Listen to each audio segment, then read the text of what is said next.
Nós estamos trabalhando aqui uma série Caminhando com Jesus. Eu peço que você abra a sua Bíblia no Evangelho de João. Nós vamos refletir rapidamente antes da celebração da ceia. Eu peço que você abra o capítulo 6 de João. Nós vamos ler capítulo 6, a partir do versículo 46, do 46 até o 58. Depois estaremos lendo versículos 66 a 68. Diz assim a palavra do Senhor: Eu lhes digo a verdade, quem crê tem a vida eterna. Sim, eu sou o pão da vida. Seus antepassados comeram maná no deserto, mas morreram. Quem comer o pão do céu, no entanto, jamais morrerá. Eu sou o pão vivo que desceu do céu. Quem comer deste pão viverá para sempre. E este pão que eu oferecerei para que o mundo viva é a minha carne. Então os judeus começaram a discutir entre si a respeito do que ele queria dizer. Como pode este homem nos dar sua carne para comer? Perguntavam. Então Jesus disse novamente: Eu lhes digo a verdade, se vocês não comerem a carne do Filho do Homem e não beberem o seu sangue, não terão a vida em si mesmos.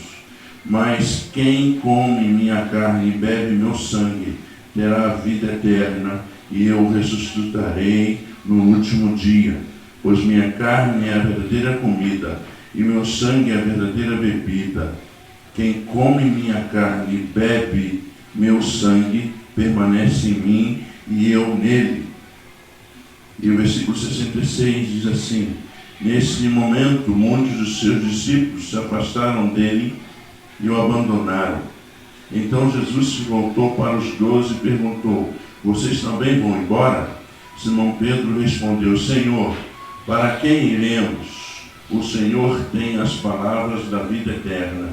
Nós cremos e sabemos que o Senhor é o Santo de Deus.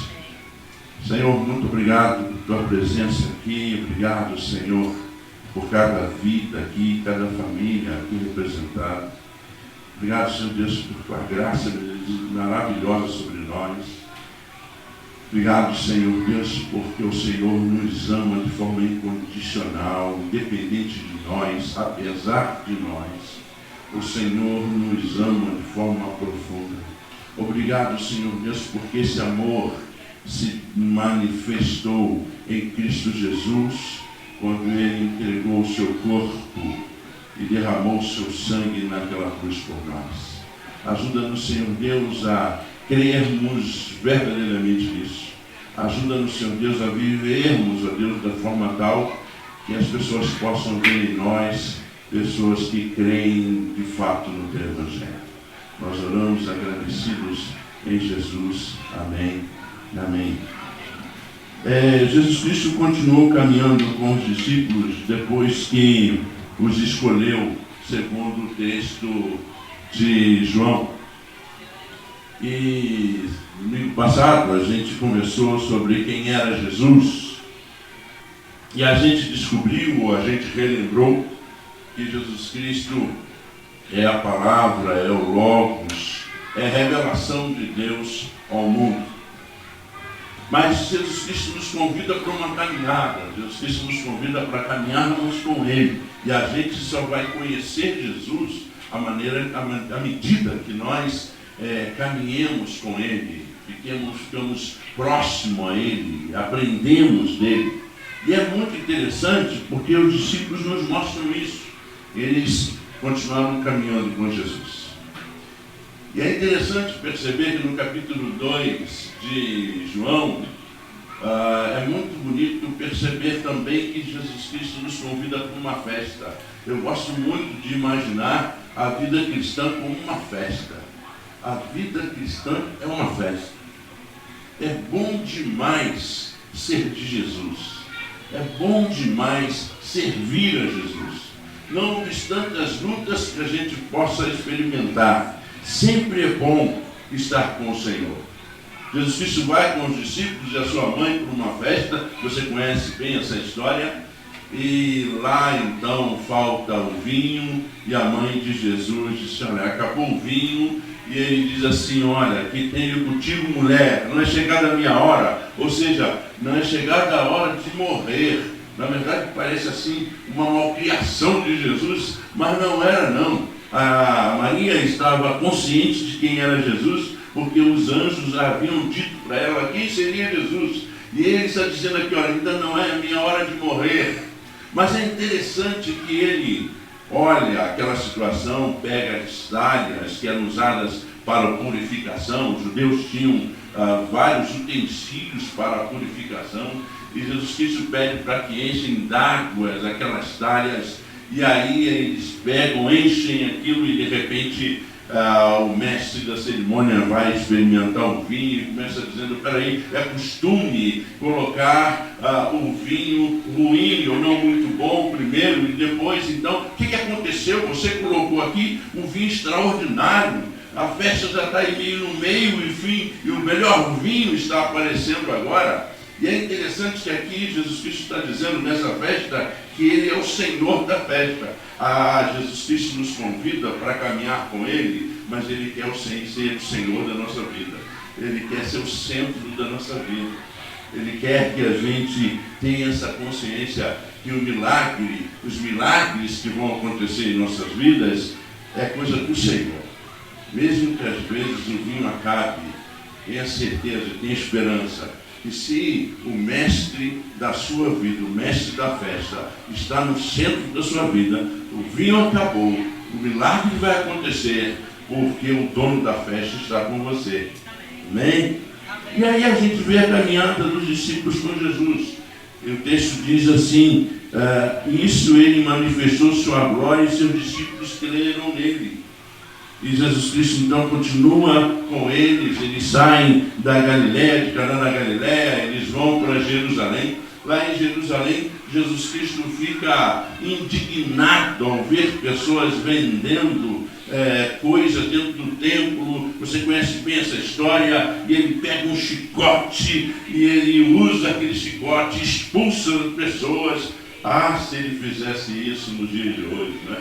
Ia ter um monte de apóstolo fora da igreja, né? Ia ter muita gente que vende o Evangelho e que faz do Evangelho uma religião de mercado. Jesus Cristo estava indignado com essa situação, mas é interessante que os discípulos, vendo aquilo, se lembraram da profecia que dizia: o zelo pela casa de Deus me consumirá. Os discípulos estavam ali caminhando com ele e vendo essa situação.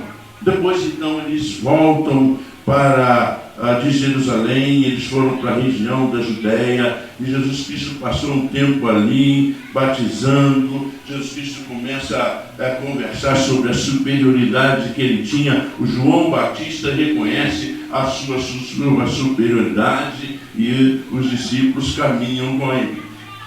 Ele vai para a Galiléia, ele passa por Samaria, e ele encontra lá a mulher samaritana. Nós vamos entrar nos detalhes do encontro da mulher samaritana, mas os discípulos voltam e veem ele conversando com a mulher, acham estranho aquilo, e ele então começa dizendo para eles, os discípulos perguntam a ele: você quer comer alguma coisa? E o texto diz assim: então, enquanto isso, os discípulos insistiam com Jesus: Rabi, coma alguma coisa. Ele, porém, respondeu: eu tenho um tipo de alimento que vocês não conhecem. Então Jesus explicou: meu alimento consiste em fazer a vontade daquele que me enviou e em terminar a sua obra. E é interessante como que Jesus Cristo utiliza de forma contextualizada a sua mensagem. Ele está falando de comida, ele está falando de alimento. E ele sai então, volta para Caná, e lá em Caná ele vai para Cafarnaum. Aí chega um senhor que era do governo, tinha o seu filho muito doente, e ele realiza então a cura daquele filho e os discípulos caminhando com ele. Jesus Cristo volta para Jerusalém e lá ele encontra um homem que está enfermo, esperando que as águas se mexam lá no lugar chamado Betesda, e ele então diz assim: eu quero ser curado, mas quando eu chego, aí a água se move. Havia uma ideia de que se aquela água se movesse, quem chegasse ali primeiro receberia a cura. E Jesus Cristo então cura este homem que estava há 38 anos doente, e os discípulos estão observando essas coisas e vendo esses milagres acontecendo. No capítulo 6, a gente vê a situação dos pães e dos peixes. Lembram disso? Não é? Jesus Cristo está lá com os discípulos no monte, ensinando. E aí Jesus então olha para a multidão. Em outro texto diz que ele sente profunda compaixão. E ele começa então a conversar com os discípulos. E ele fala para Filipe assim: onde podemos comprar pão para alimentar toda essa gente? E o texto diz que Jesus Cristo disse aquilo para experimentar, para provar Filipe. E a resposta de Filipe foi essa: mesmo que trabalhássemos vários meses, não teríamos dinheiro suficiente para dar alimento a todos. E a Andréa aparece, vocês me ouviram dizer semana passada que a Andréa aparece no momento em que é chamado, ele vai e fala para Pedro, chama Pedro para junto de Jesus, e depois Andréa aparece aqui, e pelo que se consta, ele está lá junto com todos os discípulos, mas não aparece muito mais o nome dele. Ele vê um rapaz, diz: não tem um rapaz aqui com 5 pãezinhos e 2 peixes, mas o que vai dar isso aqui? Não tem condições de nós alimentarmos esta multidão toda. Para nada adianta estes pãezinhos e estes peixinhos. Eu acho muito interessante isso aqui, porque esses discípulos já tinham visto milagres e milagres e milagres acontecendo. E eles continuam ainda com extrema dificuldade de crer no poder de Jesus e de conhecer profundamente Jesus. Então, a Bíblia diz que Jesus Cristo pede que o povo se assente, e no texto de João, Jesus Cristo começa a servir a multidão, e vocês sabem ali, 5.000 homens, mulheres e crianças que não eram contadas, muita gente ali recebeu o alimento. E não só isso, Jesus Cristo orientou que os discípulos juntassem as sobras e deu 12 cestos representando as 12 tribos de Israel, possivelmente. Um milagre extraordinário aconteceu naquele lugar. Jesus Cristo então vai para um espaço, e depois outra banda do mar, e os discípulos vão para o outro lado, e o texto de João diz que Jesus Cristo anda sobre o mar para se aproximar dos discípulos. Quando ele chega lá, aquela multidão que havia sido abençoada com aquela multiplicação dos pães, vem correndo atrás de Jesus.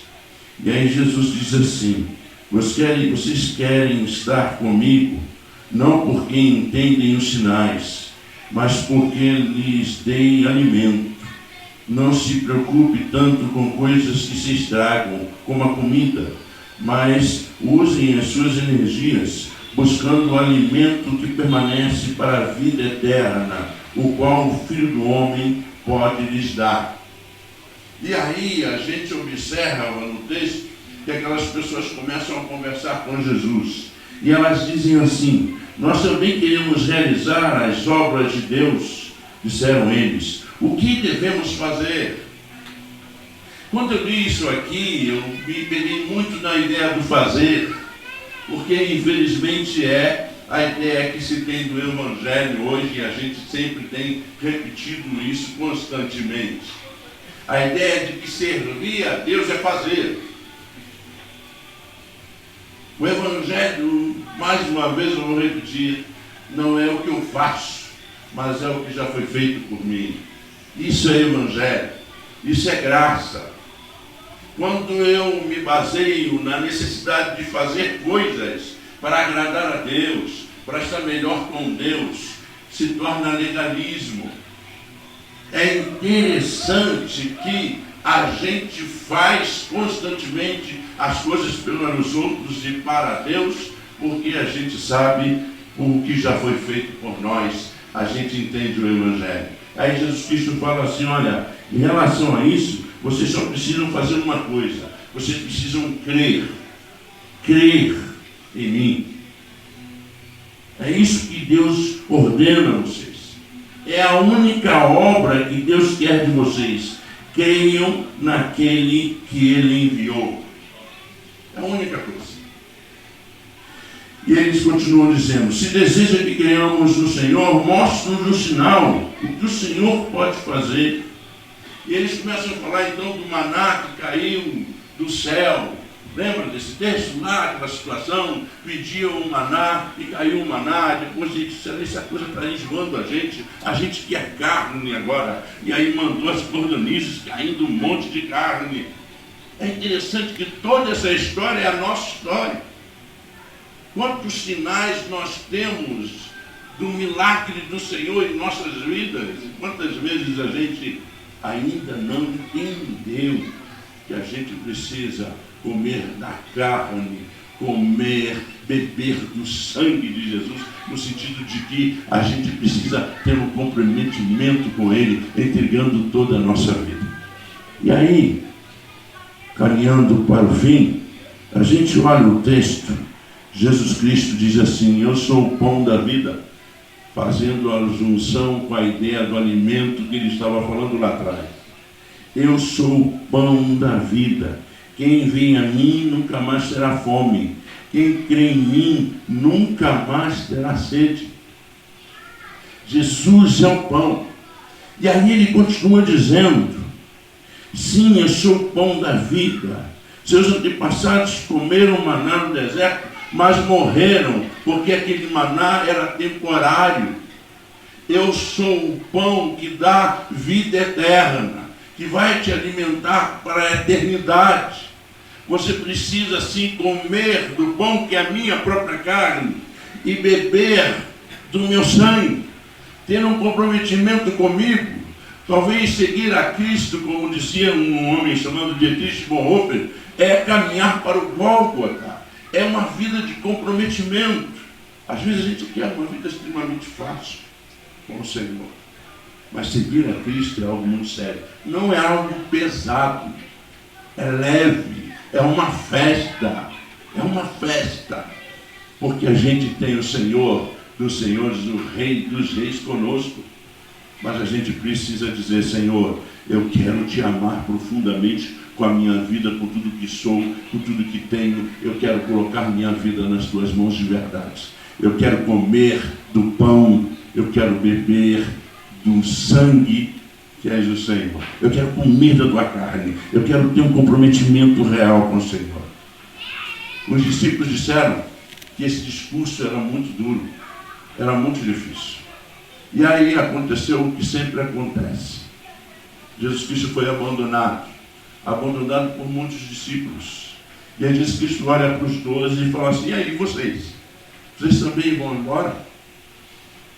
Vocês também vão cair fora? Vocês não querem ter um comprometimento com o Evangelho, a maneira que eu estou dizendo para vocês terem, de viver o Evangelho a ponto de refletir o Evangelho na sociedade?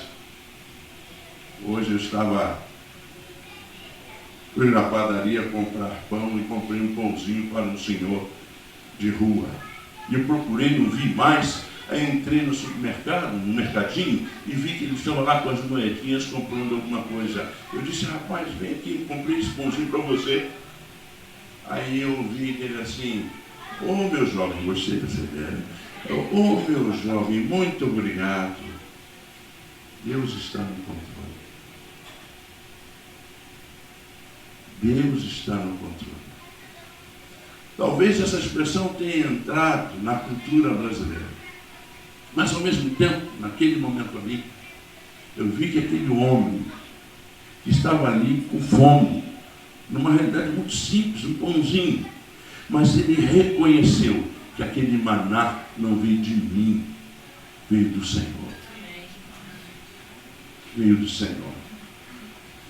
Talvez, meus irmãos, o comprometimento de Jesus para nós seja esse, que nós sejamos fonte de bênçãos. Como disse ontem o pastor Ari, o Senhor não nos chama para ser abençoados. O Senhor nos chama para sermos fonte de bênção. Para sermos fonte de bênção, nós precisamos comer do pão, beber do sangue do Senhor. Dizer, eu quero realmente me parecer com Jesus em todas as minhas relações. E aí Jesus Cristo então pergunta aos 12, e aí Pedro diz assim, Senhor, para quem iremos?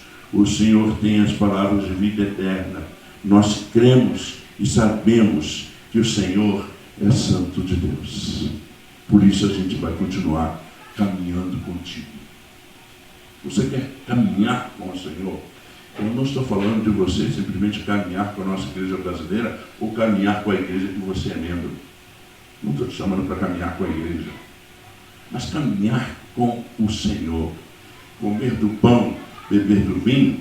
E aí quando você participa da ceia, que nós vamos participar agora, você está dizendo ao participar dessa ceia, de forma simbólica, que você de fato está bebendo do sangue, está comendo o pão, refletindo isso, dizendo para o Senhor, Senhor, eu estou comendo a tua vida, para que a tua vida seja a minha vida.